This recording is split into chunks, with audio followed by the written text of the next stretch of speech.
Hey folks, MryaHD here, and we're doing a little 40k Space Marine commentary again, and, well, the game that's going on, in addition to some commentary. I mean, there is a visual component. But what I wanted to talk to you as I close in on B, real quick to try to gain a little bit of a foothold, is the 40k lore. I haven't really touched on it too much, because I figure it... you get that? Because I figure it can be quite daunting to someone who maybe is like kind of a fan of the game and knows a little bit about it, but you know, hasn't really done any kind of research, because like it's been around forever and it's a huge universe, right? So I figured, right, I've got a pretty large collection of these books, because I used to play the tabletop game when I was younger, but as time progressed, and really when I just around the time I discovered women, although I guess it would have been girls at the time, it stopped being as important, and maintaining a giant tabletop and painting miniatures on Friday night, just kind of the priority was somewhat lessened. Is this going to turn out? Melt-a-gun. I'm really glad he kept running. Whatever happened to that kind gent? Oh, there he is. Oh, he's just doing laps and it's working out for him. Oh, no dice. Yeah, so I've got a pretty large selection of books, right? And I've sort of kept up with the universe in that respect. That guy is a nice little niche. Niche? Yes. Oh, it was close though. And so what I figured is, if you have an interest in 40k and just don't really know where to start, send me a message on my channel. Just go to my channel, MryaHD Gaming, and just send me a message, and I'll send you a book. I figure we'll just keep this going until maybe the end of September. I don't think it'll be necessary to randomize it. You know, I expect only to get like a few, but I was just gonna give them to the local library anyway, because my bookshelves are just getting kind of ridiculous. So I think this would be a much better way to get it into the hands of people who actually really want this kind of information. And because some of the ones that I've read are just like phenomenal, really, really good. Some not so much. So I'll try to get the good ones out to you. And when I say good, I mean my opinion, and also a buddy of mine. We'd often buy these new books and then read them and then trade. So between the two of us, we generally agreed which ones were really good and which ones were just like atrocious and and not a waste of time, because I don't think it's ever a waste of time to read, but not as compelling as a story. I mean, really, like some of them have really great character development, fantastic archetypes, like brother against brother, you know, like father against son, like really these like almost like ancient Greek tragedy kind of aspects to it. And so in that respect, there's some really great stuff. Huh. This is going pretty well. So anyway, what I wanted to talk about today is really what kind of games I should be bringing the community, because there's like the two camps. Oh, hello. Oh, good deal.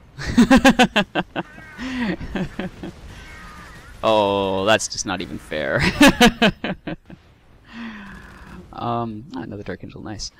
Because I figure there's really two varieties, right? There's the extremes, of course, being the spawn trap, just fish in a barrel kind of gameplay, and then sort of the close game that's back and forth and eventually results in a win, which are generally longer games. So it's more of an investment to watch. But and these are just, of course, my opinions. I don't think it shouldn't be necessary, but I think it's important to say, like, these are just, you know, of course, my opinions, and I'm not trying to tell you how to think. I'm just kind of introducing what I think about any given subject. And feel free. Actually, I encourage discord and disagreement. Democracy should be kind of based on that. So yeah, on the one hand, there's just the fish in the barrel sort of thing, and I think there's a certain level of oh, yeah, this is gonna work out. Just get out of there. Maybe check out what's going on underneath. There's a certain level of satisfaction. I mean, a perfect example being like the AC-130, right?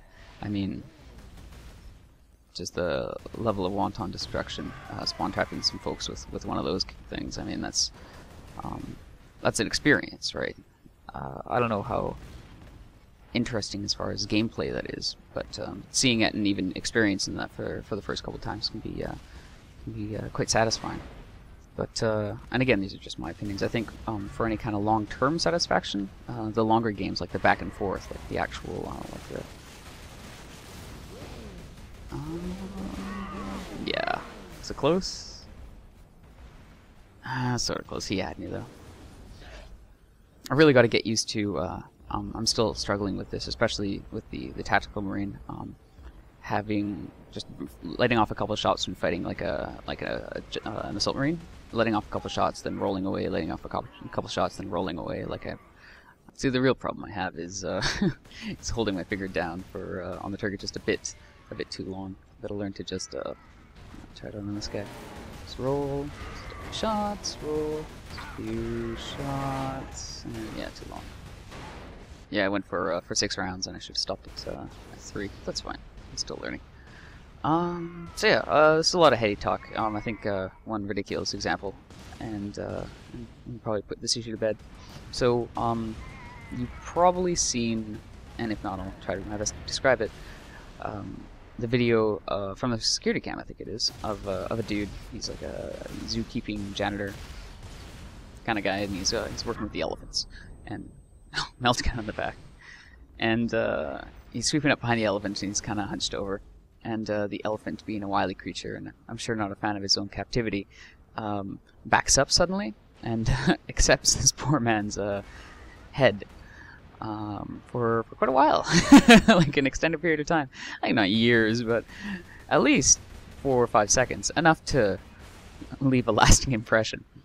Now, if that were my job, and I had to do that every day, and it paid well, even if I had a really nice car and a nice house, and a nice life as a result, monetarily speaking, with all the frills and gimmicks that go with it, I think by the time I was middle age, around like 40, 50 or whatever, I wouldn't be able to lie to myself anymore, and the overpowering stench of the inside of an elephant would become undeniable. And of course, I mean like figuratively speaking, not the actual inside of the elephant affecting everything, but the commonality. The commonality is the ultimate goal being money, and is that really the way I can get it? Where the pursuit of that goal is tainted by the manner in which it is pursued. So in this very specific aspect, I play this game to not just win, but to win well. I guess if that makes sense. I hope it does. But yeah, it kind of feels like I'm trying to sell you on an idea at this point, instead of just trying to explain my position. So I'll I'll stop there. To go back to my original point about the novelists, there's one author specifically, Dan Abnett, and he is actually on Twitter, and you can follow him. And it's been really frustrating for me because he's the type of author who's just clicked his melt again. Ah, there we are. He's the type of author who is great at telling a story, and is always one step ahead of me as the reader, so I can think I know where he's coming from, and then he just totally takes a left-hand turn. But that on its own wouldn't be as devastating, because he also has a horrible ability to make characters that are emotionally provocative and easy to invest in. What have been flanking this game? And then he loves killing them. So the worst, and the reason why I bring him up on Twitter, is that I've been following him on Twitter, right? And he'll be describing one of the newer stories that he's writing, involving some of these characters that long-running characters over like 6-7 novels, and without like leaking any kind of specific information, he kind of lets it known that, oh yeah, I've been killing your favorite people today, and it's just like, Dan Abnett, stop it.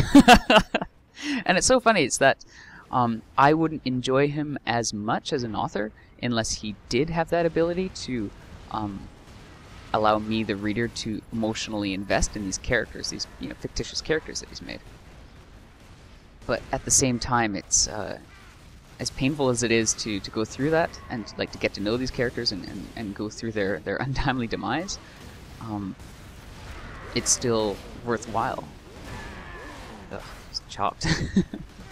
And it's funny. It's almost like the conundrum of like a birthday present for anyone not in the habit of opening presents on Christmas, or a better example would be Christmas presents. Wanting to know what they are before Christmas, and desperately trying not to just open up the wrapping a little bit and peek, but at the same time not wanting to ruin the surprise. So it's funny. It's just that little. He preys upon this little element of human nature, and it's just I don't know. It's fun. So hopefully I can introduce you to that dude. At this late stage, though, I can sort of see why shorter commentaries are favored amongst some individuals, because it does feel like I've been going on for quite some time and asking a question that can be answered with a simple yes or no. Although I hope at least some discussion concerning these topics is provoked as a result of my meager opinion. But looks like the clock is running down on this game, and we've got a lead, even though they've got the two-base advantage. So I think this pretty much wraps up our time together. Well, let me take the opportunity this death has afforded to thank you for watching. I'm David, and I'd love to hear what you guys think about the quick win versus the short win, long games versus short games, and just generally satisfaction overall, both in life and in games. My goodness. And also the unnecessary use of an elephant's anus.